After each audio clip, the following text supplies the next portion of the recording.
Hello, welcome to Kim and Friends, where we laugh through the chaos, cry whenever the hell we feel like it, and always keep it real. Because as women, the conversations we have and the stories we share behind closed doors need to be heard out in the wild. I'm Kim, and I appreciate you taking the time to listen today. I really hope something resonates with you.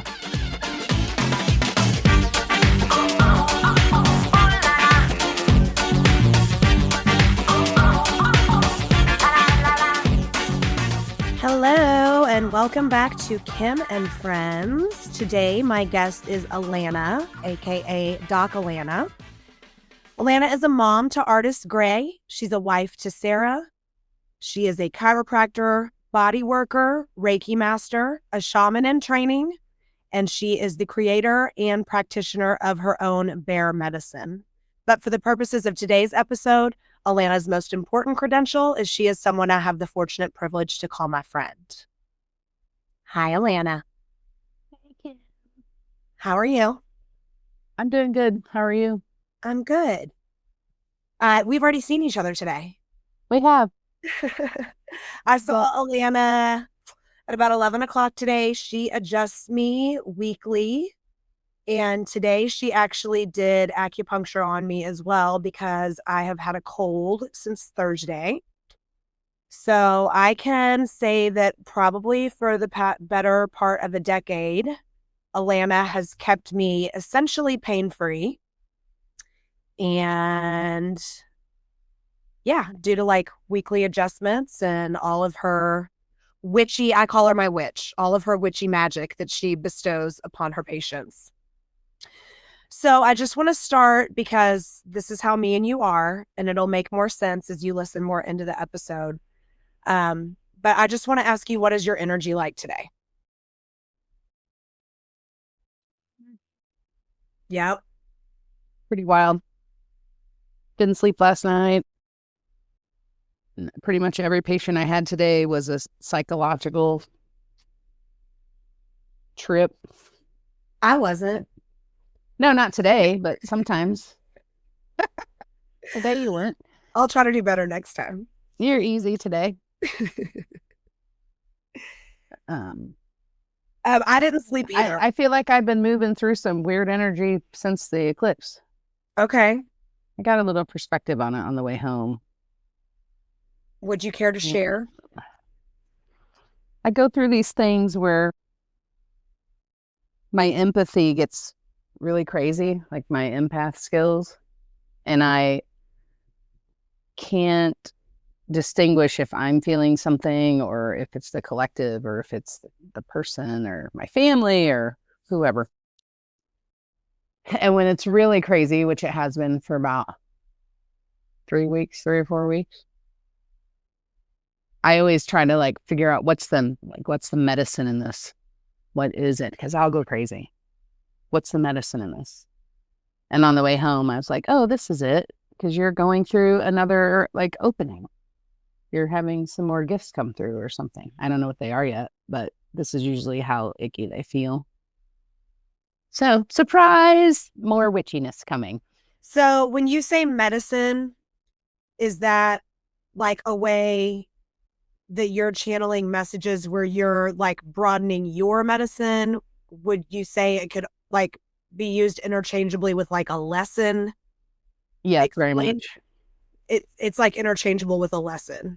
Could be a lesson because I've had things happen with patients lately where I don't know, something crazy happens with their kid or some terrible tragedy, and you know, a lot of people want to blame the situation or the environment or God or whatever for whatever terrible thing happens. But I always think that there's something to be collected from that.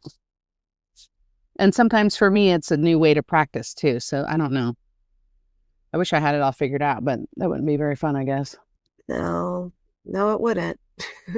Mm-hmm.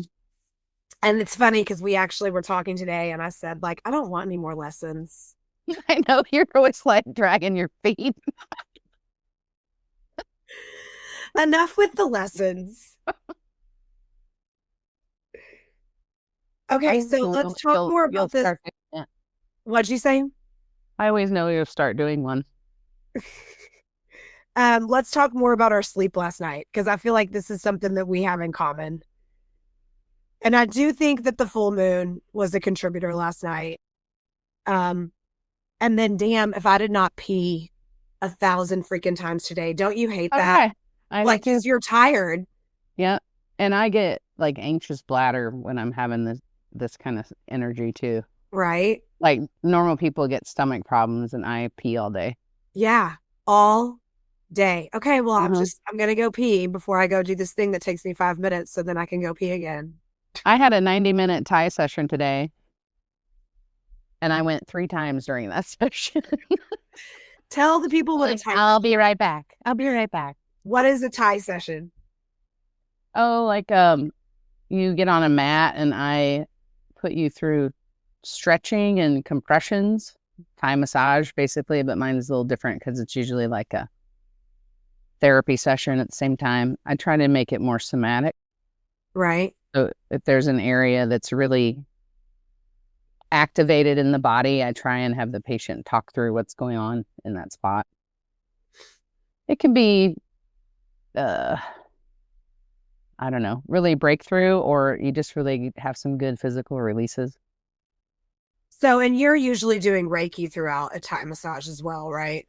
It depends on the patient. They have to, I mean, it's different for me because I already have consent because I have patients and not just clients, Uh-huh. right? So they've usually signed a contract to get care of some sort anyway. But you should always ask permission to do Reiki, Okay. not just do it. I'm sure that something comes through just when I'm like putting all my intention on somebody anyway, because the energy's energy. Right.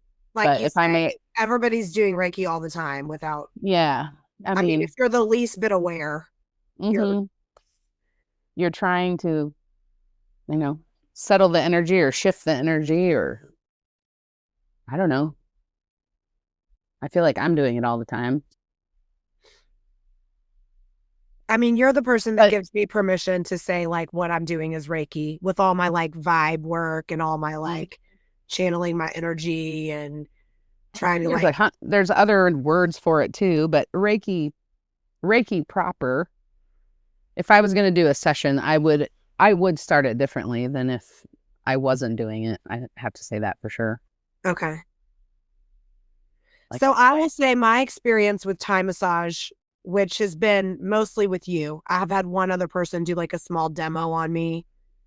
And then I had a one Thai massage in Wyoming. But at its simplest, straight like body work massage, like a Swedish massage or a deep tissue is very passive, whereas Thai massage is very active. So like really simple things like everybody's always like so congested after they get a massage, like your head just like mm-hmm, fills up. all your lymphatics drain into your face. Right. And Yeah. then it takes like days for all of that stuff to work its way out of your system. Whereas when you're getting a Thai massage, you're being physically like manipulated and moved through it. And the Mm-hmm. soft tissue work is still there. Like you're still getting those, the practicality of massage, the knots worked out or the negative energy moved through. But I feel like it's more instant and it I doesn't leave as much like residual reason why still. I learned it is because I received it after I was a chiropractor, because I've done massage for 25 years, table massage, all different Right. kinds. You were a massage therapist before you got your chiropractic. Yeah, I became a massage therapist when I was like 24 or 25. Now I'm an old 51. You're not old. I know. It's just funny to say because it seems like it just went by. When I received a Thai massage, it was the first time I ever got body work like that, where I wasn't tired and like, I don't know, I get so sore from massage. Not that Yeah. I'm knocking it or that people shouldn't get it, but I always felt gross because I don't do enough self-care. Imagine that. I don't do enough self-care. So I'm always super sore after because I have everybody's stagnant energy on me or in me all the time. including my own. That energy field isn't just when you touch people, it's radiating off of them for a foot or more. So this is a real thing when you guide people through self-care and when you work in the service industry and you are teaching others how to practice self-care, that you get self-care fatigue. At the end of the day, there's not enough gas in the tank Sure. to then practice what you preach. I'm better at it right now than I have been my whole life. You've been doing really good lately. It's hard. You've been doing really good. But I mean, I don't know. I relate to patients. I get it. I get why people don't do what you're told. But yeah, I also think that's why, like me as a personal trainer and you as a body worker, it's always so hard to like figure out what to call you. I'll just go with Alanna, just like Madonna or I like Prince. that. As the Sinead. worker, Yeah. Alanna. Mm-hmm. Alanna, the gift, the witch. Yeah. My mom's rolling her eyes, I'm sure. I think that that's why people do open up to us and appreciate what we have to offer, because we approach it as much as we can from a lack of ego. Like we're giving what we need to receive. We're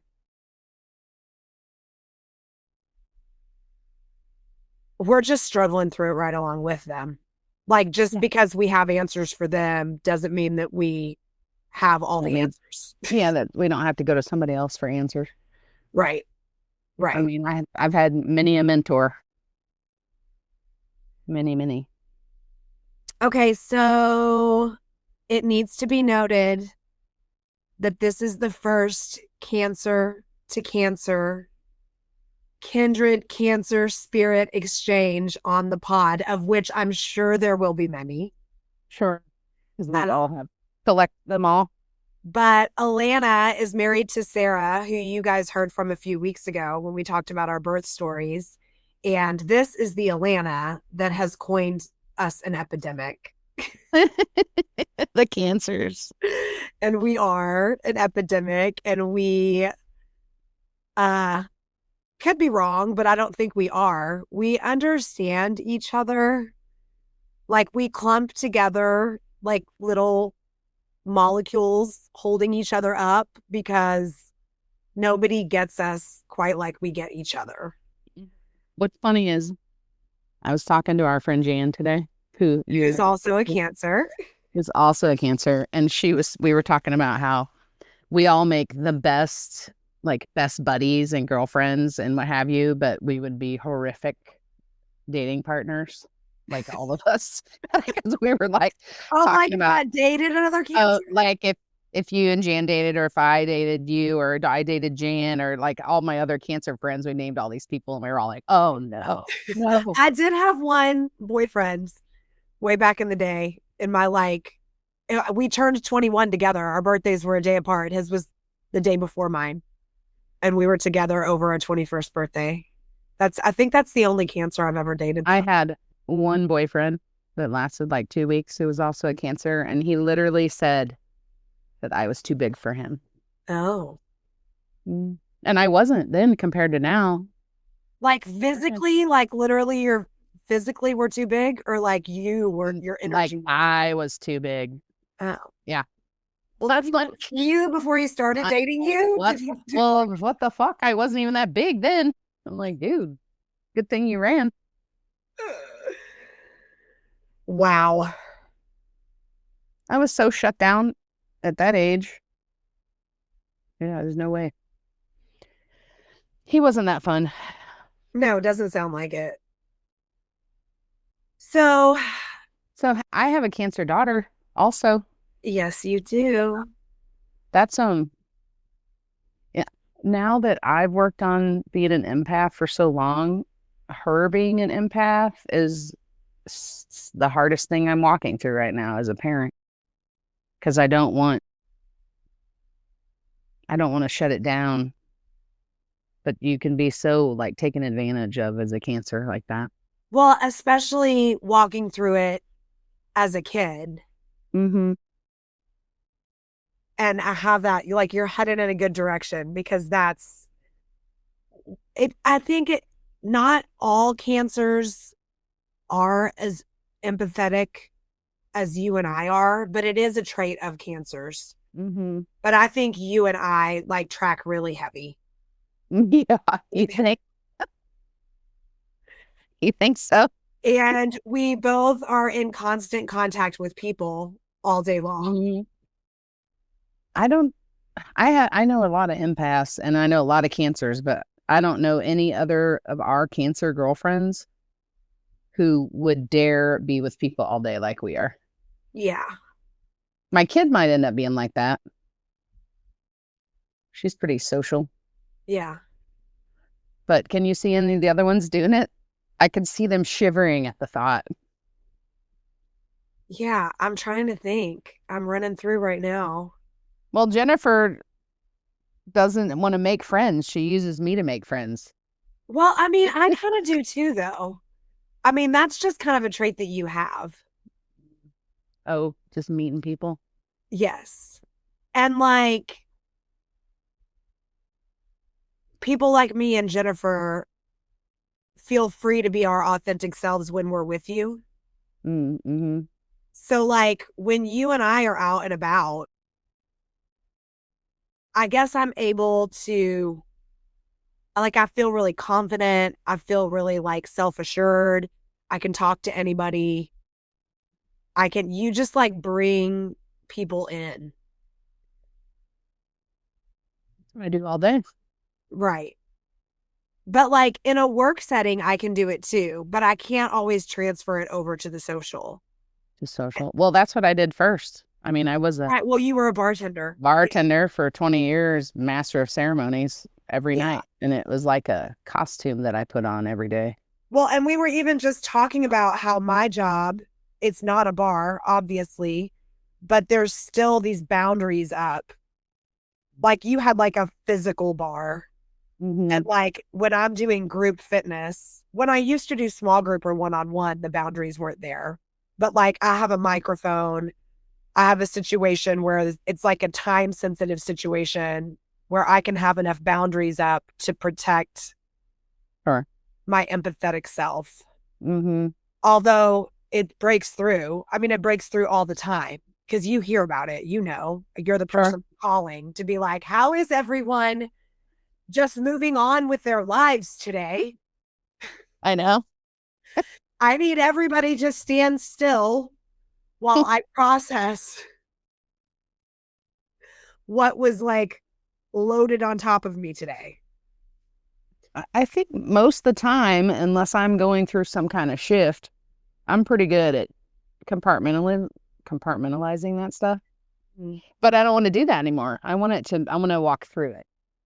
Well, and I also think that you and I don't compartmentalize it with each other. So even if we're doing a good job, like moving through the world, we get together and it's like, okay, I can let my guard down. I can like let her know. This is why I'm making Because it blows my mind that like not everyone can feel what's going on with the person in the grocery aisle over from them. Oh, they can? Like, really? Where you're just like, yeah, I got to get out of the grocery store. Can y'all not feel this? Why is everybody not flooding out of here? Like there is something off here. There is something someone like either needs me or needs me to go away. The grossest part for me lately with that energy is in traffic. Okay. Like the look over. Mm-hmm. Just the look over. Yeah. I drive so much, which is my least favorite thing about my job. And always has been. So I don't know why. It is my only alone time, but the energy that I feel when I'm in traffic is really gross. Yep. That's why I listen to podcasts and stuff, though. Same. And music doesn't do it. Music doesn't always do it. But I think I just listen to too much music at work. Like there's music constantly at work. So then I get and I'm like, I want nothing. But when there's nothing, I'm left with the voices in my head. So then I have to put on a podcast or the voices of the people in the cars around me. Yeah, I know. But I think I listen to music all day too at work, and then I can't in the car. I can on the way there, but not on the way home. I have to like turn off the noise. Okay, so let's go back because we were talking about artists, and let's talk about how it felt being an empath as a kid. Because in my experience, I ended up self-appointing myself the bearer of the responsibility to regulate everyone's feelings. Like, I was the youngest, but I still felt it was my job to de-escalate or to perform where someone else was lacking, or if someone felt disappointed, to find some way to like make them proud of me, to like balance out that energy. And I think it's different for you because you didn't really have as much of a childhood as I did because you were the oldest instead of the youngest. Correct me if I'm wrong, but like, was already in the oldest position, so that whole dynamic's different anyway. right. But I don't feel like I was regulating everybody, but I definitely was a pleaser, like performance pleaser. Mm-hmm. I am still like that. And I think that I was in that mama bear mode even then. So I did a lot of consoling all the time. Okay. The younger kids. And I moved out of the house pretty young, and we're far apart. Like, I'm 13 years older than my youngest brother, and I left for college at like 17 or 18. So there was some stuff at the end of that where I missed it. You know what I mean? With Gotcha. younger Like, boys. as your closest sibling was entering being a teen, you were gone. I was gone. Yeah. I mean, but you were still really close with your family. Yeah, it's not like I wasn't absent, but there was the boys talk about it like sometimes like I left them or something. You know what I mean?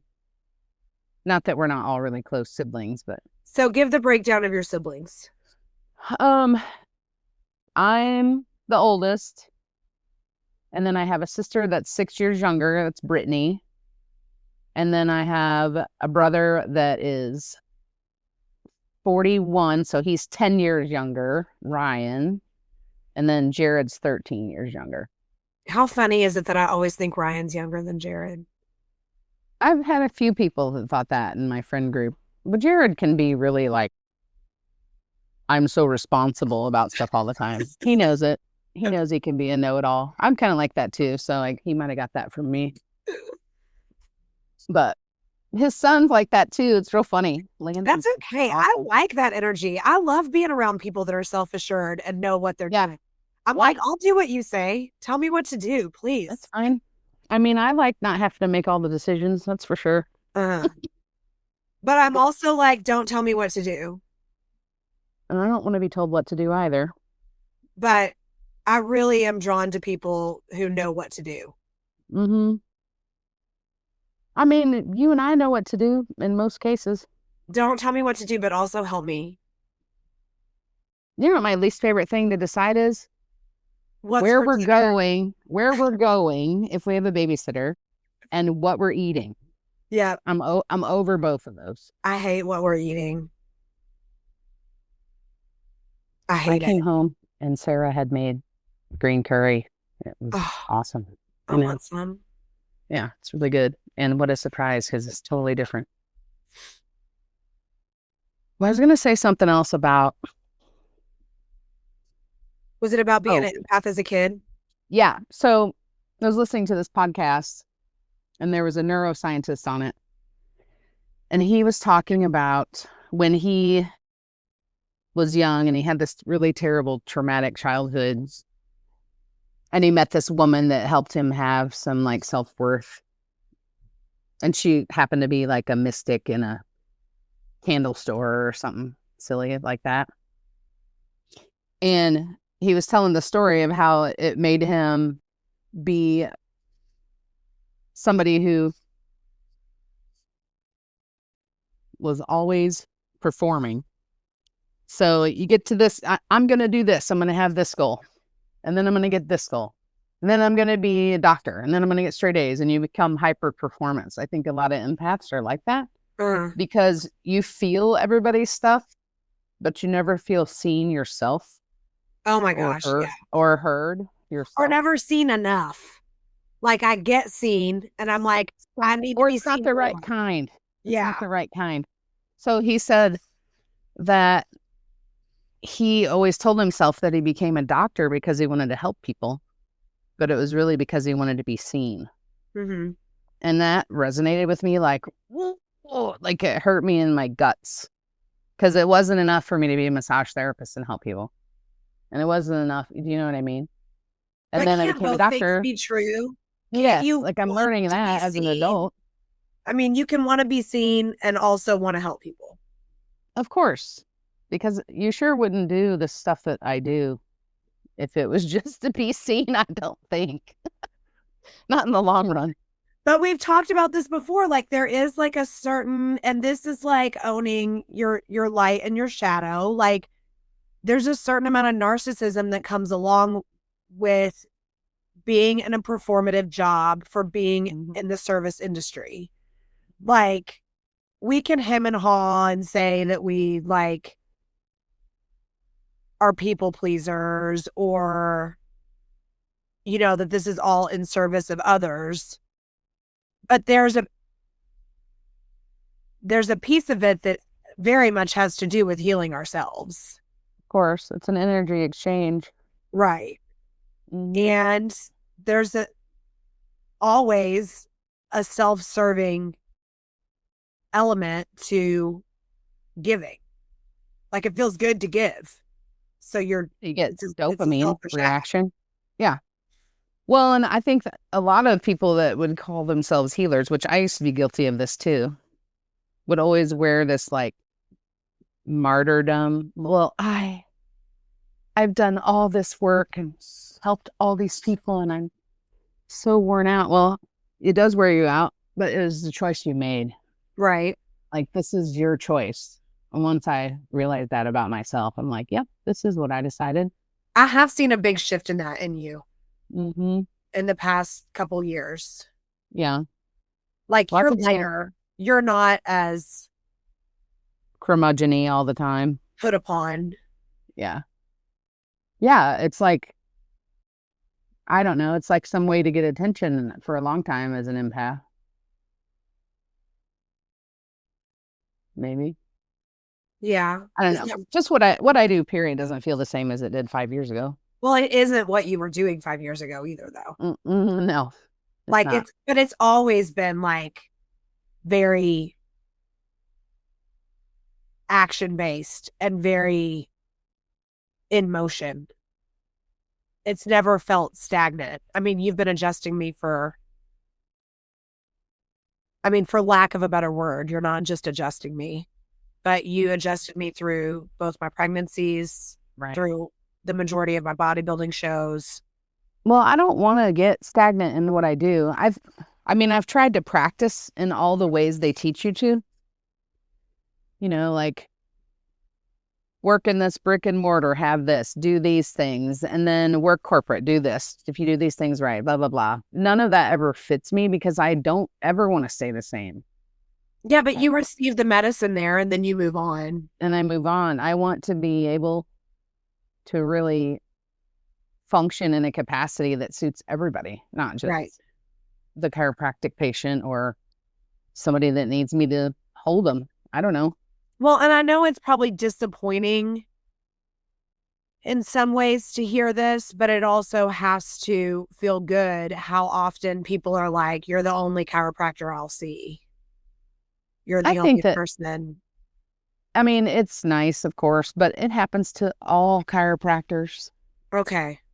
All chiropractors are their people's favorite because chiropractic on its own as a modality saves people's lives. It's a fucking beautiful thing if you get to somebody who actually knows how to manage the body.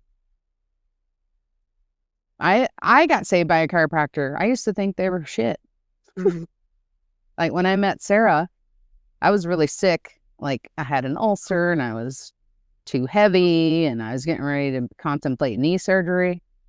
And I had worked with chiropractors before as a massage therapist, and they were assholes. Just like in every field, you're going to have a pile of assholes, you Right. know, but that was my only experience. So I was like, I don't like chiropractors. So I had that in my head. And I went to one, Excuse me. who's David, and he got me so much better that it changed my life and I went back to school. Yeah. I was 32 years old and was like, I'm going to go spend a couple $100,000 on this new career plan that's going to be really hard because I got saved, you know? Mhm. So I would say a lot of patients that actually go to chiropractor on a regular basis are not going to cheat on their chiropractor. Do you know what I mean? Yeah. And It's true. I'm good. It's good. I'm glad they don't because people should go. I don't, it isn't placebo, but I don't even care if it is. I'm so tired of that Yeah. conversation with people. Oh, it's just blah, blah. And that I feel that way about anything that makes people feel better. Like if you feel like you can go out and do some adulting and you're not miserable and sick, then go do that. Right. Right? What was I just telling Goose today? Oh gosh, I have to think of it because it so relates to this. And it's like a thing. I have to figure it out because it's like a thing that I can believe that it doesn't hurt anyone else, whether it's true or not, but it helps me to believe it. And I was trying to explain to him, like, and I mean, obviously, I don't think chiropractic care is some mythical, it's Right. science. Like, you don't Right. believe it. Like, it's backed. And Don't from get me my started on perspective, I know other people's people belief would system. I know other people would say other things about it, but it always cracks me up when people are like, "I don't believe in chiropractic." I'm like, it's not a religion. It's not a Hmm. it's, Hmm. scientifically studied and based on, like, the actual systems of the body. So there's no, like, faith to chiropractic care that you have to believe in. To me, when you're believing, there's, like, some sort of faith. But anyway, like you were saying, like, if you take a sugar pill every day and it makes you feel happy, then take the sugar pill every day. Like, believe in it. Also, there's all kinds of things in the world that we haven't all experienced or seen or been to or heard of or whatever. Like, that's no reason to not be open to Right. somebody else's point of view on something. That's ridiculous. Oh, yeah. Like, I've never heard of that before. Well, no shit. You Well, and know? it's really tied into, like, what we talk about all the time is that, like, the tools that we need to heal ourselves are within us. So One accessing thing that those is tools. actually one part of chiropractic. Because part of chiropractic philosophy is that we have an innate ability to heal. So there is a little bit of that in it. And I'd hate for that to go by because that's one of my favorite parts about it. Yeah. Well, I like it too because then, like, you know how I am with my control. Like, all I Yeah. can control is me. Right. So if I can Also, heal myself, what other modality in healthcare gives the power back to the patient? right. None. You know?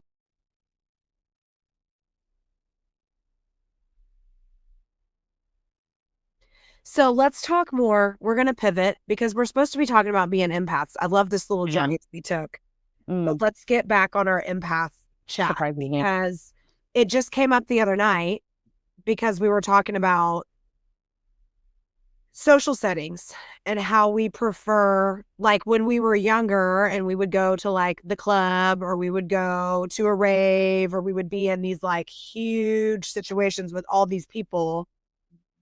I don't think I realized it then, but in hindsight, I could recognize that I was just trying to like fast forward to the good part. And to me, the good part was the after party when it would be like 10 people or less, all at a house, rubbing each other's backs, It's still my favorite part. hanging out, Yeah. coupling and tripling off, having these like deep, meaningful conversations. So I think for one, that's what I prefer because I can get really over small talk real fast. Like I was never the girl that could go to the bar with no money and have guys just buy her drinks because I didn't have the bandwidth to entertain those men to get the drinks bought for me. Like I didn't want to play that game. I did, and I didn't want them to buy me drinks, but they did because I had the bandwidth to keep talking. I know I get more drinks bought for me when I'm out with you. I'm sure. So silly. But then I wanted to like skip to the good part. But I also think it's because of what we've talked about, where you can like, the energy was way too chaotic. There was way too much going on in these large social settings that I didn't realize my nervous system was like picking up on. And I didn't realize it then, but I think now that was just a part of like my empathetic, I guess my gift is what I really should call it because it really is a gift. It is. But I could, in a smaller environment, I could parse off that energy easier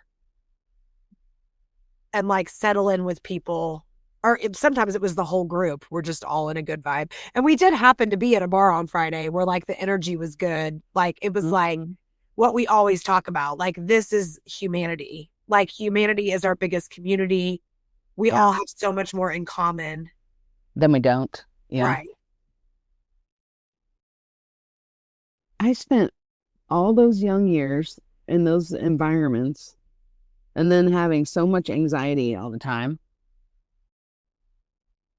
And I can still have that same feeling even without the cocktail part or the environment part. And I always thought there was something wrong with me, like my whole life, until like when I started doing this most recent transition. And it was Sarah who was like, babe, that feeling that you get in your chest that you think is anxiety, that's you. Like you can feel your own energy because you're being bombarded and your body is telling you something. And I cried my eyes out because I was like, why hasn't someone said this to me before? And none of my energy or anxiety problems have been the same or even there since then. It's crazy. But the last 3 weeks, I told you I'm going through something. I've had that feeling like something's building. I've had that same feeling a little bit. I told Sarah, I'm like, what's going on? She's like, you're probably going through something that's about to shift.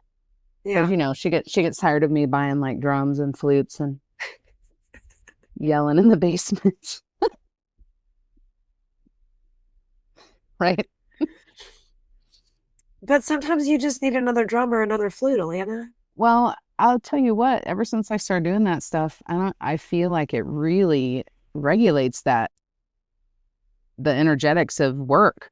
Like I come home after touching people all day and Sarah and Artie and the dog want me to touch them and I can't do it unless I go do that stuff first. Well, and that's the key, right? That's the key is like, we're not going to stop absorbing that energy, but we also have to find a way to release it. You can't turn your gifts off after you recognize them. You have to lean into them. My shit goes sideways when I'm not doing my work. Well, yeah. And my job specifically, when everything else is chaotic, I'm like, oh, thank God I can go to work. Yeah. I think that sometimes too. Yeah. Or, I mean, like, there'll be like like a tragedy and they'll be saying like, well, it's okay if you need to take a couple days off. I'm like, oh, dear God, no. Like, please just let me come here. Yeah. And like, I mean, click into like I know how to do this. I know I'm 90. good at it. I know like I wouldn't say never, but I rarely leave work and my mood is worse. I'm either in a good mood and I leave in a better mood, or I'm in a great mood and I'm still in a great mood, or I'm in a bad mood or I'm in a less bad mood. Yeah. It pretty much always improves my mood. I'd say 90% of the year. Same for me. Except But like, for February. yeah, I was going to say, except for usually For October you. and February. Uh, Those are like the 2 months where I run out of gas, like mentally to do it. But I still do it. well, I think the people pleaser in me kicks in and then I just overcompensate, Mm. which maybe I'm fooling myself. Maybe I'm not doing that good of a job in those moments because it's more ego driven. But fuck Fine it. when I mean, I'm sometimes with I am people. there doing it for me. If you Yeah, get when something I'm from it, great. But like today, I don't do well with idle time either because I have that. I don't know. I hate to just call it ADHD because it probably is, but I don't do well with like idle time. So when I'm one-on-one with a patient, I'm fine. It's those times in between or like the waiting when I'm having these kind of issues. Does that make sense? yeah, I Like, think oh, that's why I just saw 12 people and I should go sit down and rest and do this other, reading task or do something. And I'm like, ah, until the next one comes in. I think It's that's weird. probably why I gravitated to small group or group because one on one exhausted me. Mm. Well, I'm trying to lean into how to do group stuff. Well, some of the stuff that you do is just always going to have to be individual. Oh, for sure. But I think I'm that's also a part of my wall. Like if I'm not one on one, I can keep those really strong boundaries up. But I do resonate with like the more I have to do, the more I do. Like, well, we're both procrastinators. well, I prefer to call it I perform my best under pressure, but yes, you could call me a procrastinator. We're just good in a crisis, Alanna. Yeah, I am too. Same way. Um, but yeah, I like idle time, but I'm learning to like it more. I mean, I never even understood it until the last couple of years. Also, I like playtime, which I'm not good at, but I'm learning. Like just playing. yeah, Claire's helped me with that so far a little bit. We sound like a cult. It's kind of fun. I like our cult. Hmm.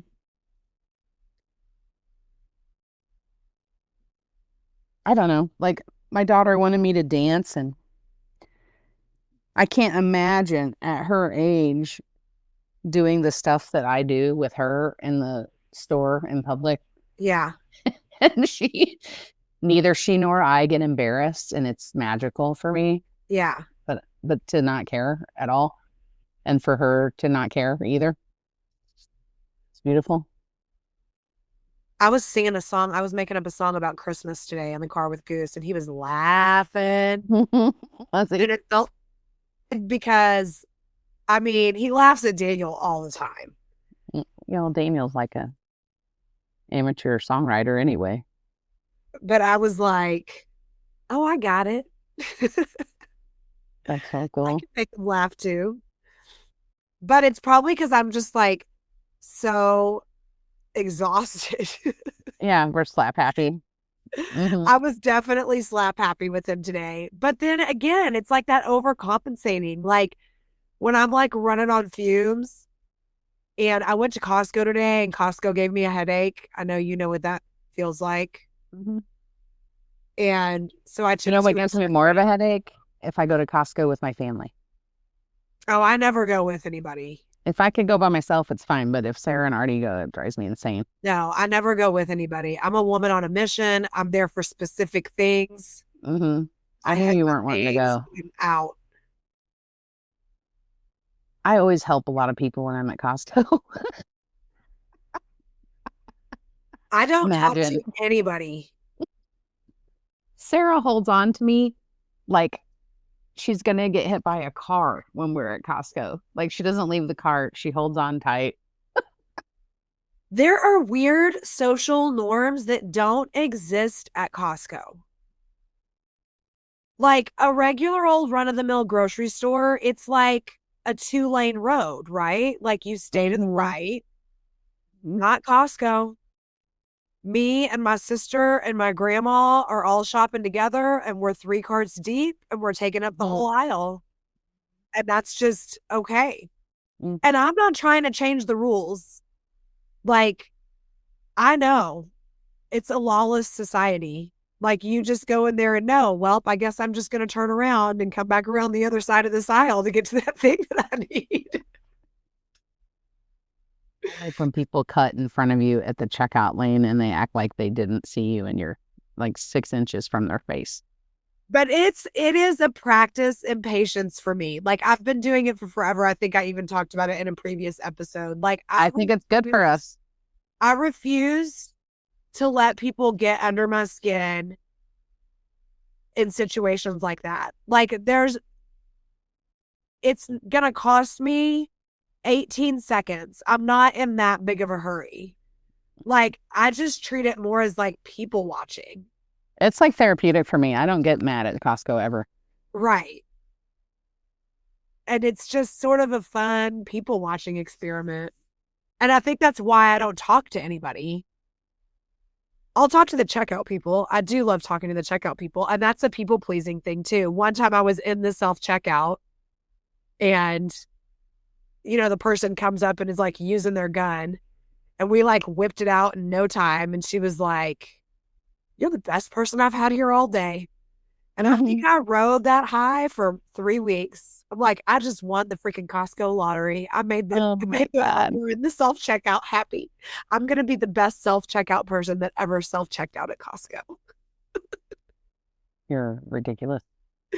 And yet there's somebody next to me that's struggling. And I'm like, they're fine. They'll figure it out. Give them grace or I'm helping them. I don't know. I do not like going to Walmart though. Walmart's a whole different situation. Yeah, it's awful. Everybody smells like weed. Everybody. And if you're an empath, I wouldn't go there. Would not go there. I can't stand Walmart. Walmart's definitely a more emergent energy for me. Did I ever tell you about the time I was there and there was a bomb scare at the one in Bridgeton? I got stuck in one because there was a tornado warning. This was I think I just also need to be clear that I don't give a shit if everybody in Walmart is high. But it is just interesting that it's one of the I don't either. It's just like literally everybody smells like weed. Yeah. Like they just came straight from the dispensary and handed it out in the parking lot. Yeah. Yeah, I don't care about that. I mostly don't want to buy anything there anyway. It's only if nobody else has it. I know. There's things that I can get there for really cheap that it makes sense. Like I like Well, and my family, none of my family has a choice because they live in parts of the state where that's the only store there is for miles and miles. So I feel like I don't have to do that, so I shouldn't. There's a part of it with that. It is a weird experience as an empath, though. I usually end up. Oh, I usually go there and forget what the hell I went there for, too. That is one place where I end up helping people. I'm sure. Costco, there's an opportunity at every corner. But at Walmart, I'm definitely like getting that thing off the high shelf for the woman in the pulling the crappy carts apart. Or I'm helping them find whatever sort of soy or almond or happy milk they need. There's like 900. Right. When I was there for the bomb scare, whatever it was, I'm in the checkout and it's not scanning anyway. And the power goes down. So the whole store goes boop. And there's a woman who works there, a Spanish speaking woman standing next to me. And she about shits her pants. Like she hits the deck like bullets are flying. hits the deck. And I leaned down, I put my arm around her and I go, what's happening? She's like, I don't know. And I said, well, if anything happens, I'll drag your ass out of here. And she's like, okay. And they wouldn't let us leave the store. Like they held us captive inside there. Yes. And I was like, I said, we're getting out of here. And I like helped her walk to the edge. And then right when we got to the doors, the power came back on and they let us out. But I was like, That's what happened with the tornado thing too. And then finally, there.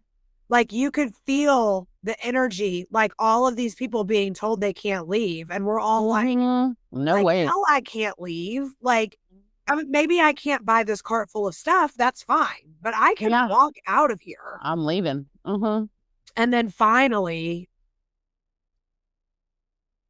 they were like, we're not opening the checkouts, but if you want to leave, you can leave. So, of course, I had ice cream sandwiches and everything else in the cart was like a non-perishable, but I took the ice cream sandwiches back to the freezer. You sure did. I'm like, I'm not leaving this for these poor employees that are going to have like 18,000 carts of stuff that people just. I mean, I think that was a good thing to do. That would have been awful. They would have had so much crap to put away. Back in, and then I walked away from my cart and I left. But yeah, that was an interesting energy. Like, we are all full grown ass people that can walk out of here if we want to walk out of here. Like, it's not a tornado drill at school. Yeah. I was in one in college where they had made us get in the stairwells. That's a whole nother episode on its own. But they made us stand there for when I went to Illinois State for undergrad. Okay. I lived in the dorms. Yippee. But there was a tornado warning and they made us get in the stairwell. And it was really interesting because I'd only been there for like 2 or 3 weeks. So I didn't know anybody really. And it was an all-girl dorm. Every kind of person you can imagine, color, creed, etc.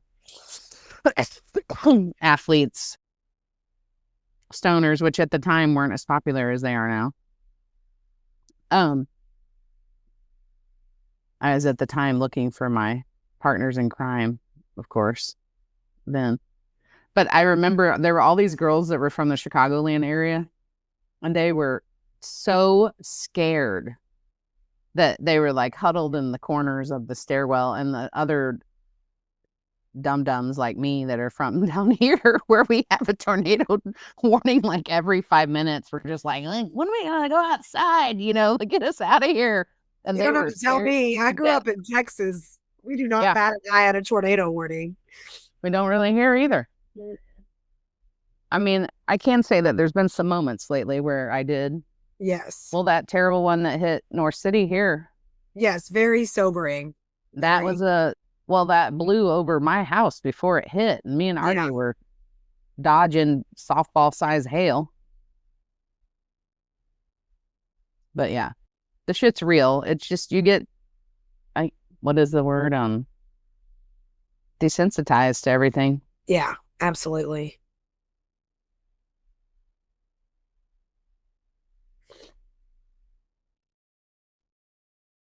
Okay, so the last thing I think we should talk about is how being an empath presents in our relationships, like our intimate relationships. Oh boy. You first. Well, I've come a long way with this, and Daniel is the first partner that I don't try to regulate anymore. Like, I would do the same thing with my partners that I did as a kid, but as an adult, functioning with an equal, hopefully, if you're in a partnership, it feels like equitable and equal, it becomes more toxic when you're trying to affect their mood or regulate their mood, or like it's an ugly thing, but it's like a God complex. That's like exactly what I was talking about with patience, where you like, make them feel better, and then you get to feel bad, and blah, blah, blah. Same thing. So like it really helped me to think of it that way. Like I have so much control, right? I don't think I stopped trying to manage Sarah until after she birthed our child. Yeah. But there's 10 years between us almost. And I think for a long time, I had some narcissistic view of me being older and wiser, which I am, of course. But yeah, things got a lot easier between Sarah and I when I stopped trying to manage her feelings or her anything. Same for me and Daniel. Yeah. She used to beg for me to stop too, and I still wasn't hearing her. Just like, it just would go right over my head. Because we knew better, right? Mm-hmm. But it's also made me better at being like, I'll just remove myself. Because it's not even about like, oh, he's going to feel so much better. Like it is at first, but at some point it just becomes about like, I don't like how icky this feels inside of me. Sure. It's an inconvenience for us, for them to be going through something. Right. Because, and just like the realization, even for him, once he realized, I'm like, I can feel all of this. Like when you are stomping around and slamming cabinets, it makes my central nervous system like feel like it's on crack. Like, and I think it took a while for him too to recognize like, oh, you like literally physically manifest that in your body. And I'm like, everybody doesn't. And he's like, no. Yes. It was hard trying to, parent with that too, because I think I was jealous that I can't just throw a fit like Artie can. Yeah. Not that she does that much. But when I see kids do that now, I kind of embrace it because I can see why they do, because I feel like that on the inside. Well, that was a big shift for me and Goose too. Like, I mean, he was a toddler, so it was definitely like tougher days. Toddlers are rough. I would not go back. Sarah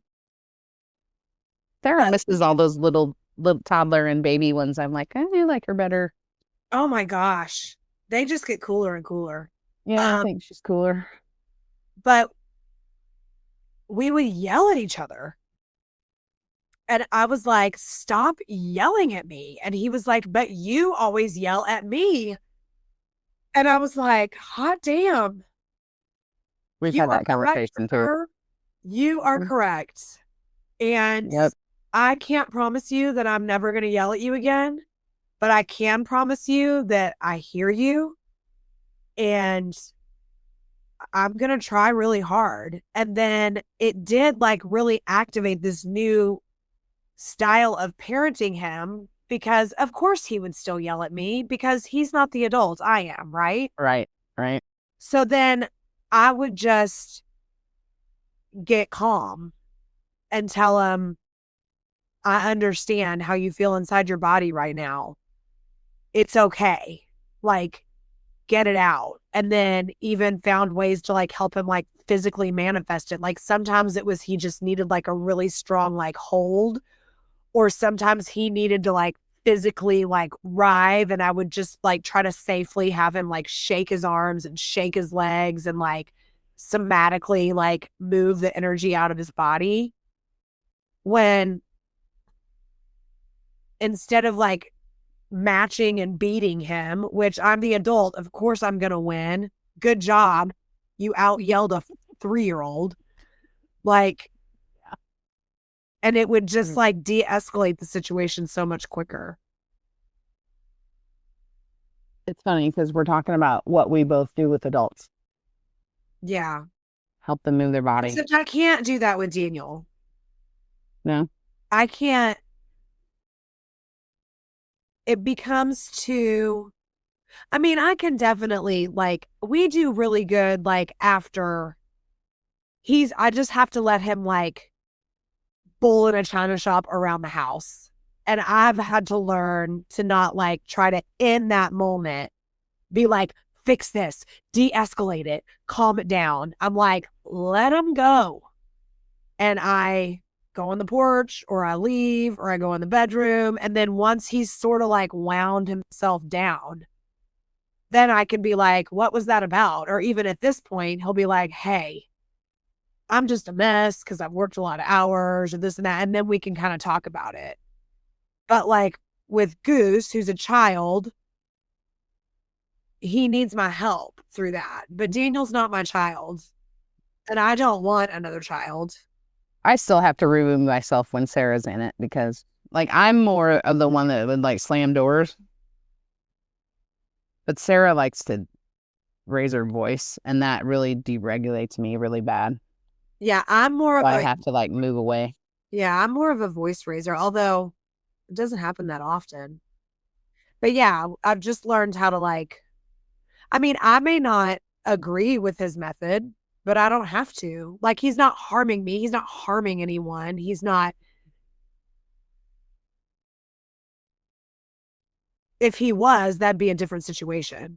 But I just don't like it. Like, it just feels icky in me. But then I can just like go somewhere else and let him wind it down.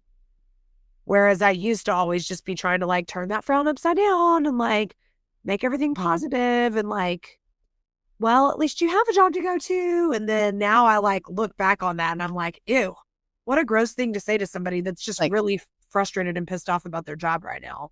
I would like literally try to fix it, whatever it was. Yeah. It was dumb.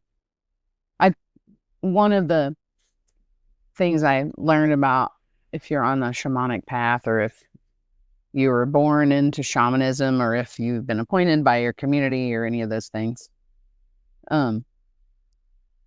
is they always have, not always, but they try to walk with grace, which is quite a challenge all the time, but I try to really do that. They try to see, so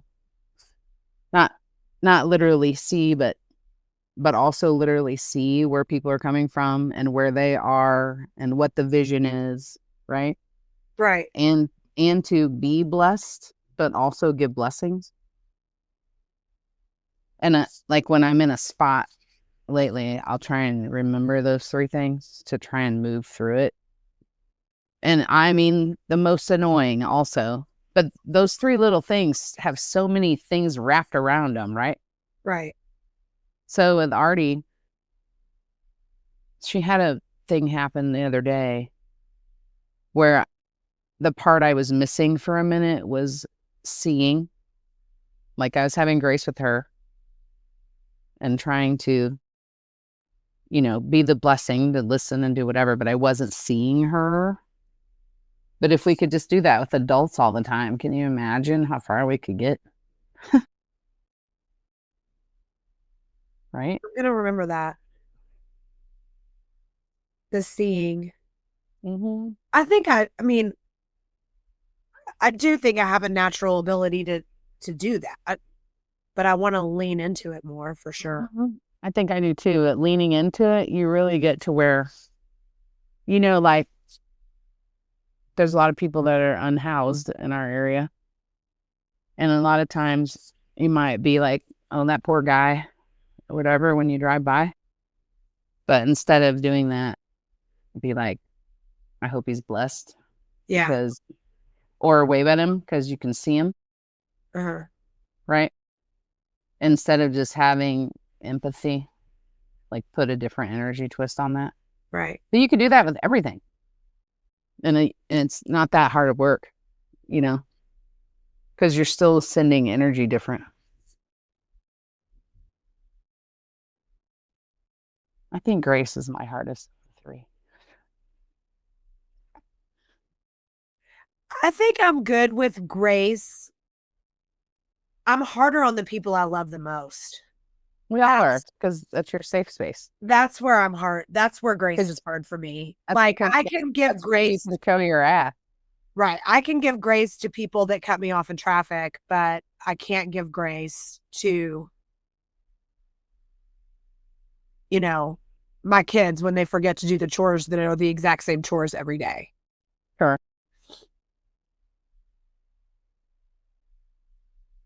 And if I'm being honest, Daniel, like I give my kids more grace than I give Daniel. I give Daniel a lot of grace, but your intimate partner, that's just, they're going to get, they're going to get the worst of us, Well, they signed up to get the best and the worst. Right. And my best is pretty great. So is mine. So is mine. Okay, girl. Well, I feel like we'll do this again for sure, but. Well, we have so many topics. I know. I was thinking about that. I'll let you know when it's time. Will you? It's been on my mind. We'll just keep a running notes app. Sounds good. And I'll definitely have you on again. And I love you. I love you too. Thank you for being my Cancer kindred. I wouldn't do without it. I'm so grateful. I'm grateful for you too, honey. I will talk to you soon. Oh, and if you want to, I'll see you tomorrow. Yes. I'm going to hang up the phone. I'm going to end this recording and then I'm going to call you is what's about to happen. But hang on. We do have to say at Doc Alanna, DOCALANNA on Instagram. And then what's your website for people in the St. Louis area to connect with you if they want to see you for any of your bear medicine, chiropractic care, Thai massage? earthmotherbodysolutions.com is my website. earthmotherbodysolutions.com. I highly recommend all of her practices. I can connect you with multiple other people who have gone to her, including my mother, my sisters, my niece, my husband, my children, a myriad of my friends. I want to also say about that, Kim, for anybody that is looking for something. If I'm not your fit, I know somebody who is. Also. Yeah. You know what I mean? This is true. Yeah. And you're also getting into more of the group work now too. So like you and Claire from my first episode and Anthony have a class coming up. It will already have happened by the time this episode airs, but I think the other 3 segments will have not yet. So if that's connected with the Doc Alanna on Instagram, you'll be able to see her group offerings when you connect with her. There's one in as well. November, December, and January still coming. Also. Perfect. And you won't regret it. Thanks, Kim. Because you've got something to offer them, even if it's just sending them in a different direction for what they really need. Okay, well, I love you, and I am going to end this recording, and then I'm going to call you. All right, love you. Okay, bye.